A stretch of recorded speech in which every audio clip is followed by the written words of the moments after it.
Okay, I think we are live. Can you just let me know in the chat if you can hear me okay? Let me know where you are watching from today. Really appreciate that. Okay, let's see what we got going on here. Okay, we got someone in Poole. We got someone in Pennsylvania. Michael in Pennsylvania. Someone in Florida here. Great. So just let me know if you can hear me okay, and then we'll get into the questions today. If this is your first time, then each month I do a live monthly stream where I answer lots of different questions from the private community. Some of them are a little bit more complex questions, so I have to sort of do my best on the fly to answer a lot of these questions here. Okay, great. Let's see the chat. Yeah, okay, we've got Sandy in the Netherlands, Ben in Plymouth, Valinda in Maine, Valdas in Norway. Great, good. Okay, no major announcements today, really. I'm not using my main camera setup today just because the streaming software is having a few issues, so I just thought I'd just use the computer camera here, just go back to the basics, how we used to do it, and I'll drop some of the questions on.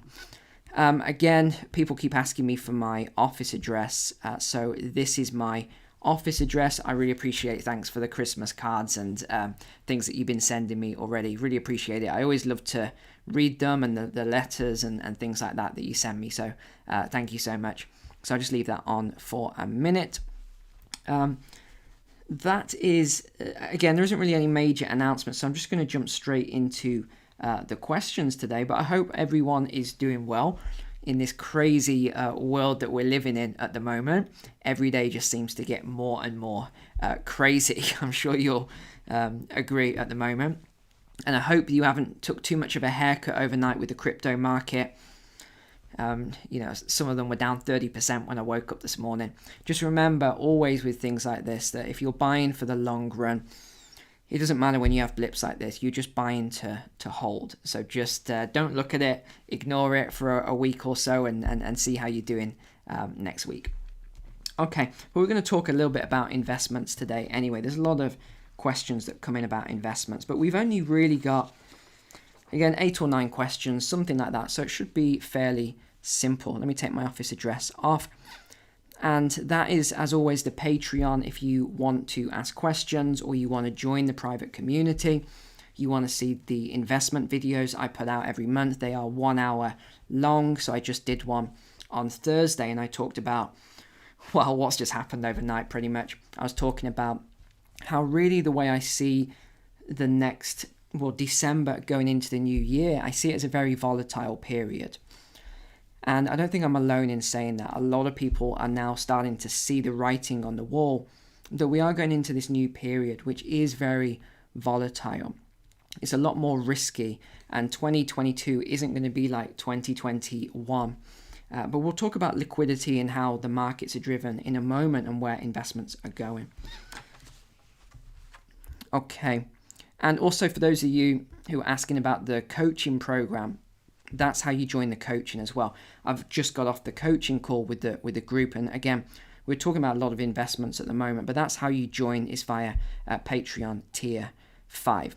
Okay, let's go on to the first question then, which is from Stephen. Has the rise in the US stock markets been primarily due to the Fed money printing, or has the threat of an EU sovereign debt default seen money flowing out of Europe and into US private assets, namely the Dow? So I would say the US stock market rises. There's a lot of things that have been going on, but ironically, what was I just talking about? And that was liquidity. You've always got to think of debt and the asset price at the moment. Let me take this off actually. You've got to think of these in terms of liquidity. So don't think of the stock markets and everything that's in the finance world at the moment the way you used to think of it, which was in productivity. That doesn't really exist in the same way anymore. These are sort of zombie markets, as it were. So they're being driven up by liquidity and not productivity. What do I mean by that? Well, mainly we're talking about debt. So if you think of all the currency that exists now, the bulk of it is debt. It's not actual, what we would consider value. And you're seeing, we're going to be going into some sort of a deleveraging as well in the future. We just don't know when it's going to happen. So think of everything at the moment in terms of liquidity. When you've got a lot of liquidity, it has to go somewhere.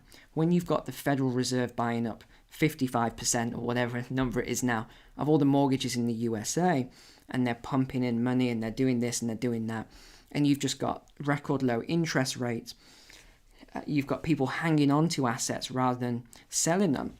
Think about people who used to sell their home when they moved. You're a family, you move from one house to the next.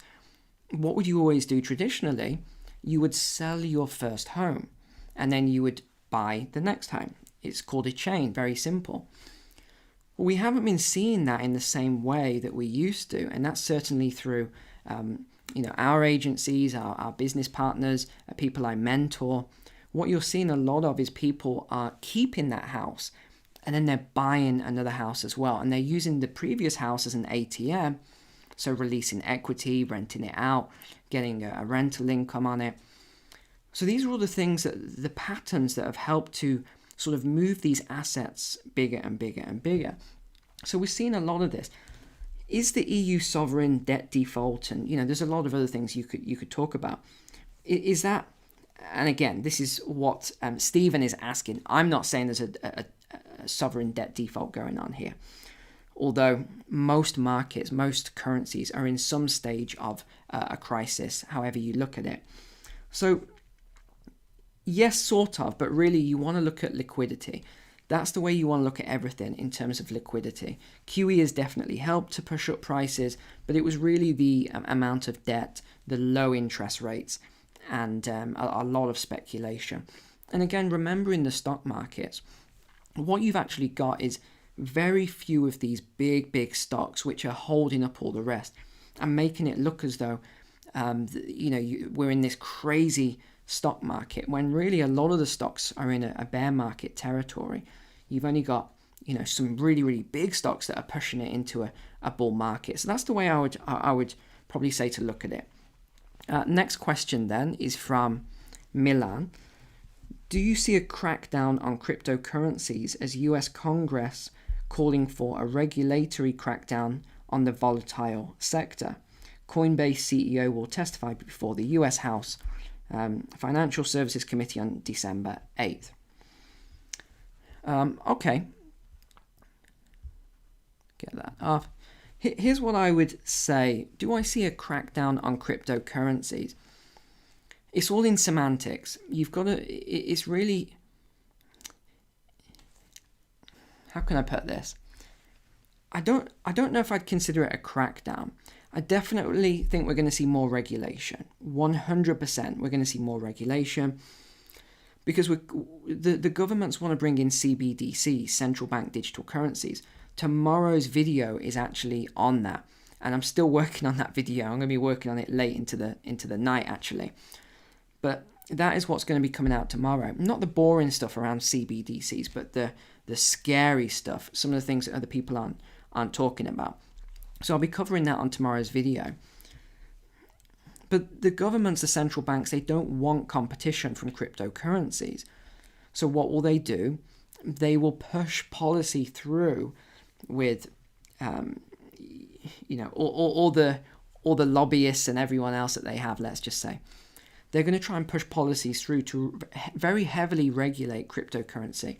But I also think what the government is going to do, because if they think, look, we're not going to be able to control this, it's already out of the box, very difficult to control.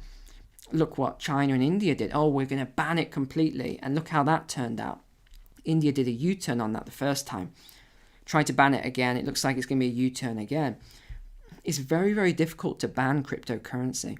So when the CBDCs come in, they're going to have a lot of competition here, because you think about something like Bitcoin, 21 million limited supply, maximum supply, and a CBDC, what are you going to hold? I know what I would rather hold. I'd rather hold Bitcoin over a CBDC, which has no limited supply. They can just create more of it like they do with fiat. And look, it doesn't matter if you love or hate cryptocurrencies like Bitcoin.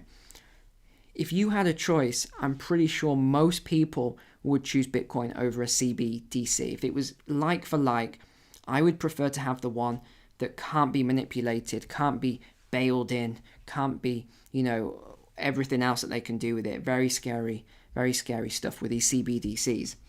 So yeah, I think more regulation, more taxation is a lot more likely than just having a massive crackdown on the crypto space.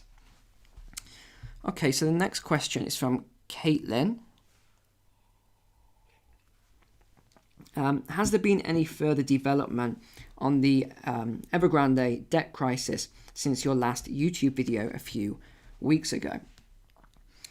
So the update, I would say, on that situation is that nothing has changed from my perspective on the mathematics aspect of it. They simply cannot pay that debt. There is no way mathematically that they can pay that debt. It's not possible. If you have a household, like I've said before, if you have a household budget of 40,000, 50,000, but you're spending 100,000, or you've got assets of 40,000, but you've got debts of 100,000, there's just no way you're going to pay it. There is no possible way to pay that off. And that's the crisis that they're in, with house prices coming down at the same time as well. So they're in a very difficult situation. And of course, they've tried to play this down and say, oh yeah, the government, the Chinese CCP, they've come in and they're offering to help them out. They're going to help them out of this situation. Look at the small print. Actually look at what they said. They didn't say they're going to help them. They're going to bail them out with money. They said they're going to help them out. I've got, here it is. I'm going to butcher this, but the Guangdong government said it will help with advisors, but not with cash or funds. So really, I just think it's a matter of time before they actually default. The founder is selling off everything he can possibly sell. And it's just not going to be enough. There's no way they're going to do it. There's just too much debt out there. And and I think a lot of the others are going to default as well. So that is really the latest with it. I mean, I don't make videos on all this stuff all the time because I try and do, the best job I can with the initial video. And then stuff like this I can answer in a question. There isn't really much else going on. I think it's just a matter of time. And you've got to remember, in terms of crises right now, we have more than a dozen crises going on right now. Everything from debt to, health, the health situation we've got, supply chains, inflation, jobs crisis, right? There's a dozen of them. There's so much going on. Any one of these can be that domino, if you think of it in a circle, that can knock all the others down and just cause a massive collapse. So it's a ticking time bomb, really, with all of this. Next question is from Amir. Hi Neil, would you recommend investment in international bonds as a hedge against inflation and potential short-term losses in the markets? Thanks.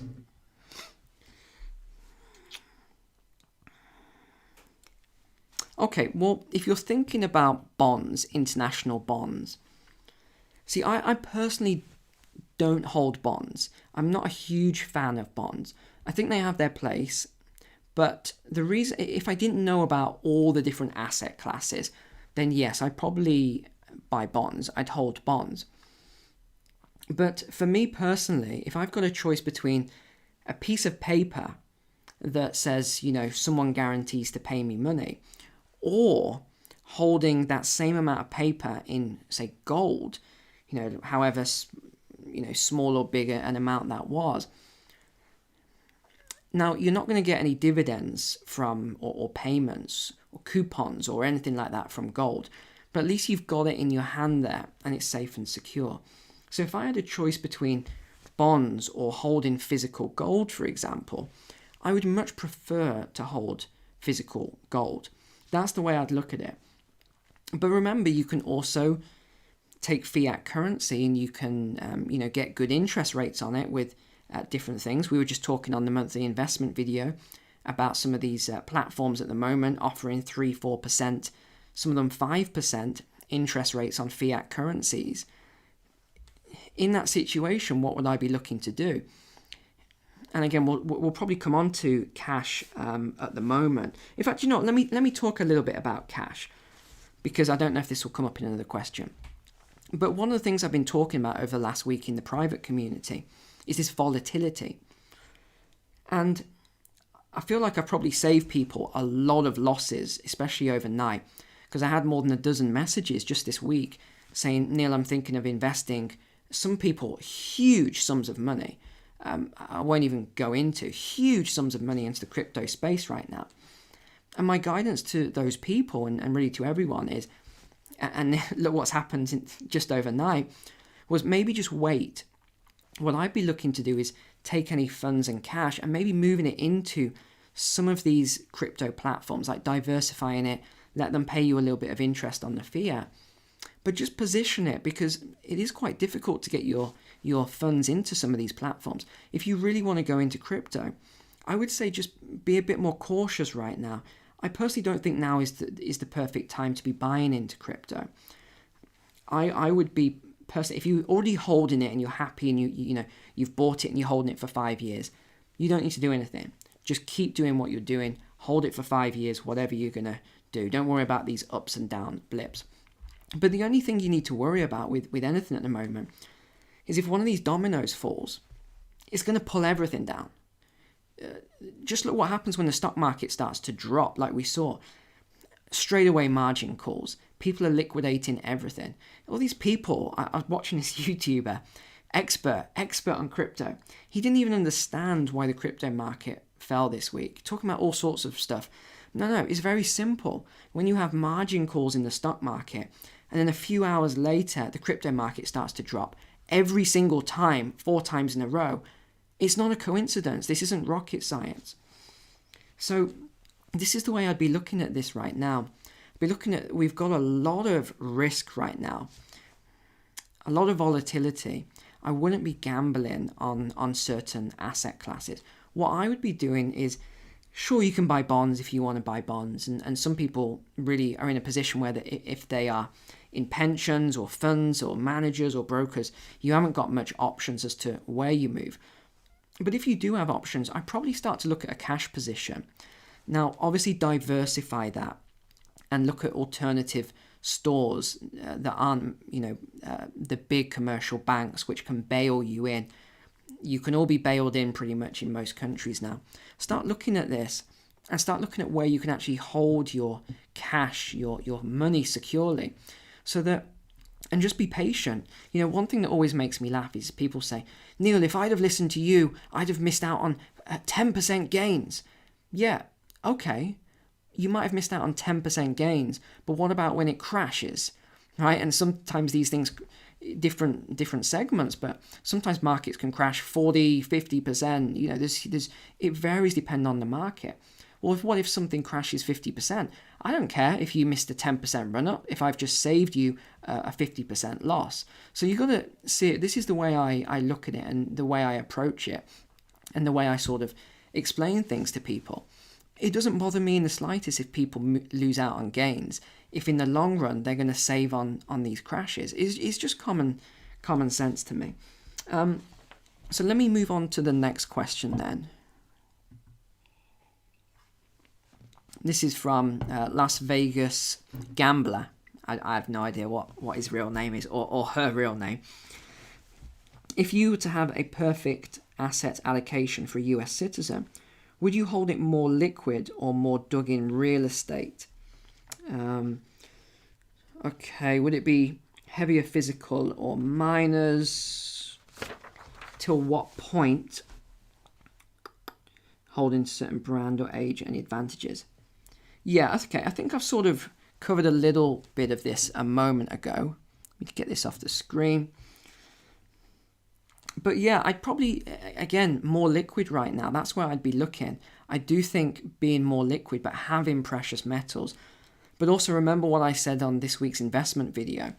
I personally think when we see a correction in a lot of the markets, people who think they're safe in precious metal, either physical or allocated, yes, you're safe medium term, long term. Look at the charts. This is what I'd say for all of you to do. Make a note of this. look at the long-term metal charts of when we see corrections, 2000, 2008, and watch what happens. Some people on YouTube who are, selling metals, they'll say, oh, they go up like this straight away, they're a safe haven. No, check this for yourself. This is what you often don't get told. When everything crashes down, so do metals, so do the mining stocks, everything crashes down. Then they go up as a safe haven asset. But what happens, remember what we're talking about, liquidity, margin calls, etc. People just have to sell whatever they've got on hand. They just got to liquidate. So this is why you see these price. Again, no one talks about this sort of stuff because I just don't think people look into this deeply enough from a macro perspective. These things drop down, then they zoom up in value. So this is why I'm saying to people, don't feel like you need to rush out and buy precious metals straight away. Just have more of a cash position if you feel comfortable with that. But otherwise, if you know that you're going to hold metals no matter what, and you're not interested in trying to buy them a little bit lower before they come up, then yeah, sure, buy your metals now, physical, buy your allocation if you're going to buy allocation. I think either one will work. Yeah, and just on miners then, yes, I really like miners. I think miners are a fantastic investment. I think they're undervalued. Same with energy. Energy is the beginning and end of everything. Get some form of energy, or whatever you're going to be looking at. I know a lot of you, actually, I wanted to say thank you to those of you who sent me gifts and things like that after I said to buy uranium earlier in the year. And that really played out really, really well, I believe, for everyone. So for everyone who bought uranium stocks, congratulations with that. You've done really well from it. So a lot of the questions are, do I hold them or do I sell them right now, Neil? I would personally hold them. But with any investment that you do really well, for some of you, you double your money, just take that first bit of money, just take it back, turn it to cash, keep your original, you pull your original out, should I say, and then leave whatever profit you made in. That way you can't lose either way, really. Okay, let's go on to the next question.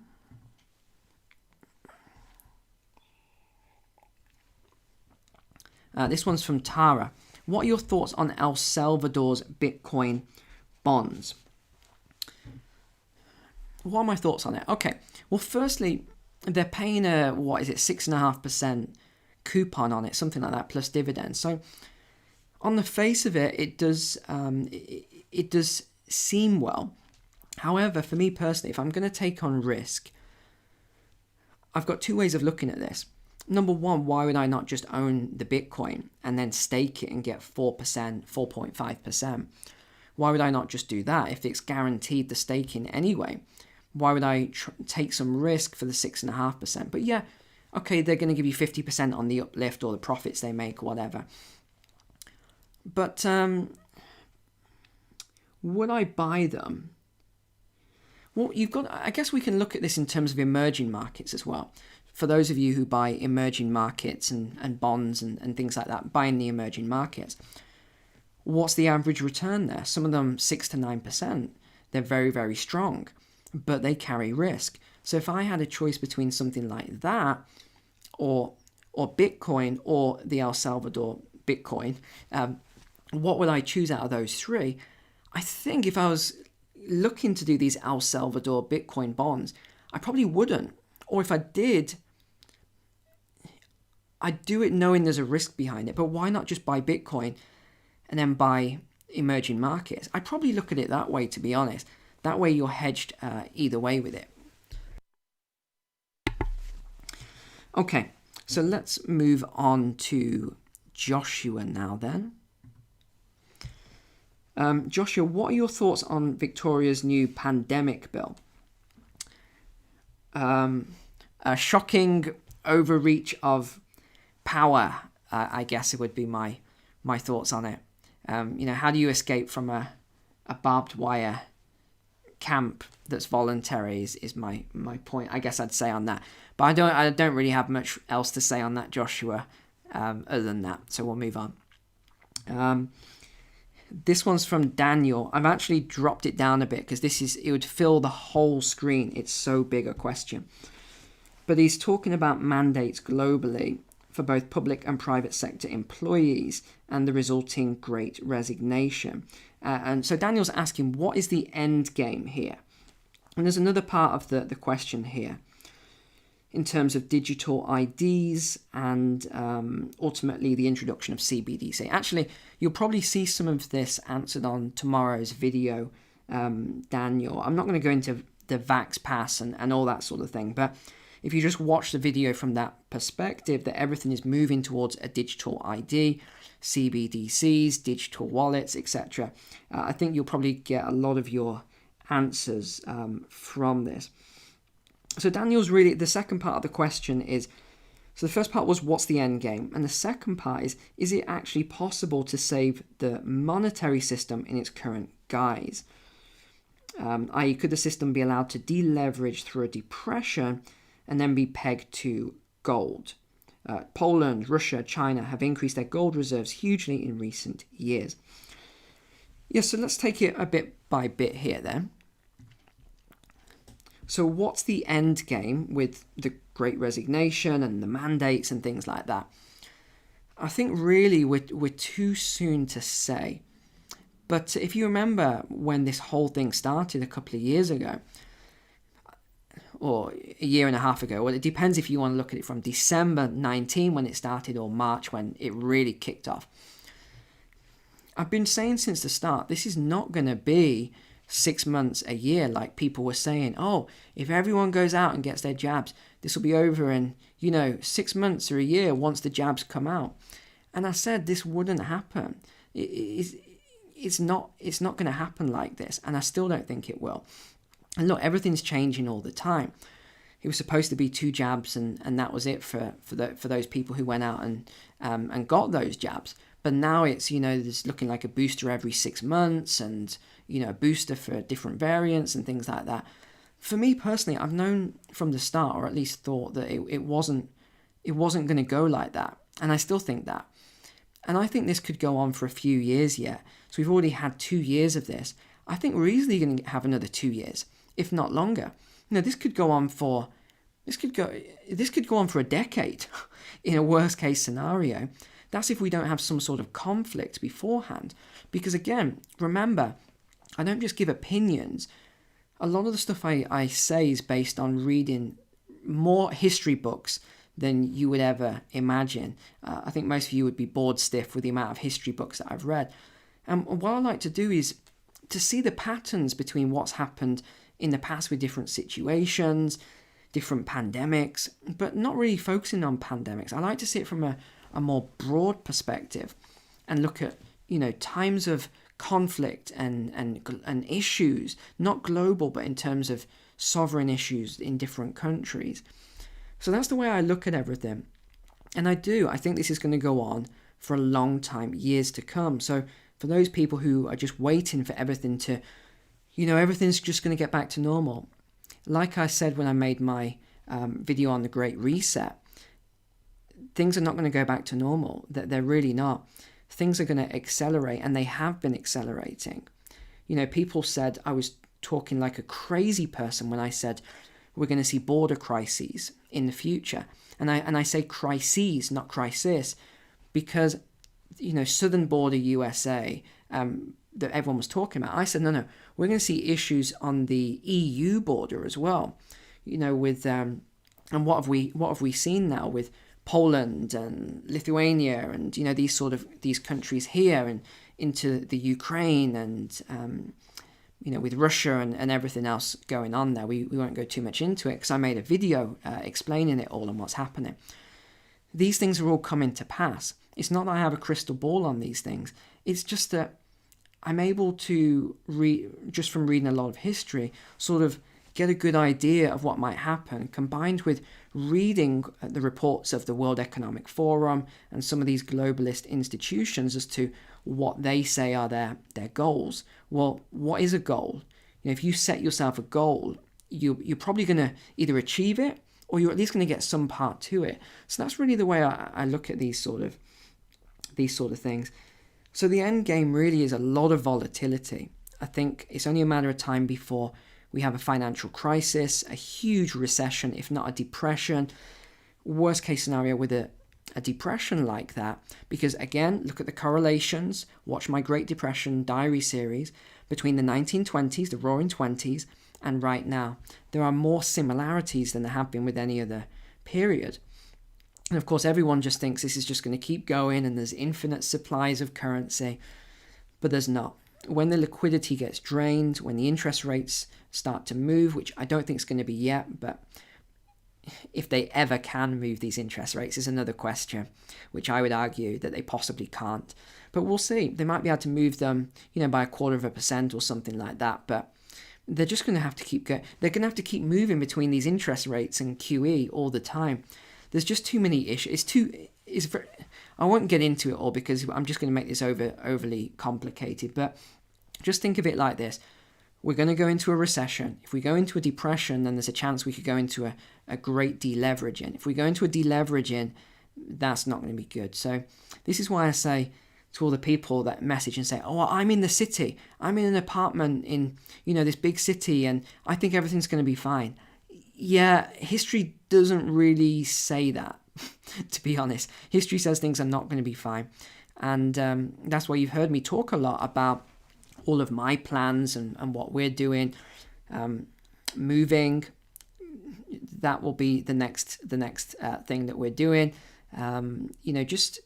Just taking precautions really, so that no matter what happens, we're in a good position. And I'd say the same to all of you. Just be careful as we go forward. Don't put yourself in a precarious situation. Don't just think all of this is going to go away, because it's not.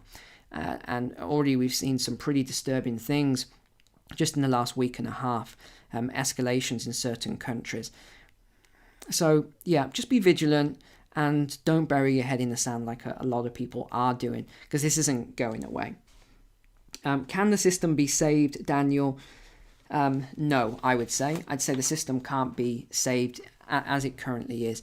And even when they do the CBDCs, they'll probably still call it a dollar, a digital pound, a digital euro, but they won't really be. They're just using the same names to make people comfortable. These will be something completely different, very disturbing, and I'll cover all of that on tomorrow's video. All right, well, that was an easy one. I've got through all the questions there. So pretty straightforward, simple one. Thank you so much for being on the stream.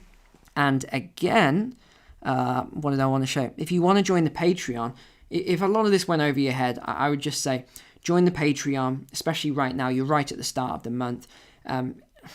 Even just join it for 1 month. There's so much content in there. Come and join, see what you think of it, set your New Year's resolutions, get ahead of the game, start learning about money and investing now. There is nothing worse than having worries over money. I don't mean not having money, although we cover that as well, but when you've got money and you just don't know what to do with it, or you haven't got anyone that you can ask because you feel like everyone's biased and someone's going to try and trick you out your money and stuff like that. There's none of that with our community. It's a really good bunch of people, good administrators. Everyone's very good, honest people. So I'd say come along, try it for a month, see what you think, and go from there. If you don't like it, just cancel. It's that easy. No commitment. So thank you everyone for being on the stream. I hope this helped today. God bless you and your families. I hope you are all doing well and staying healthy. And please click the like button as well. I always forget to say that. All right, I'll see you with tomorrow's video, which I'm going to work on right now. All right, take care.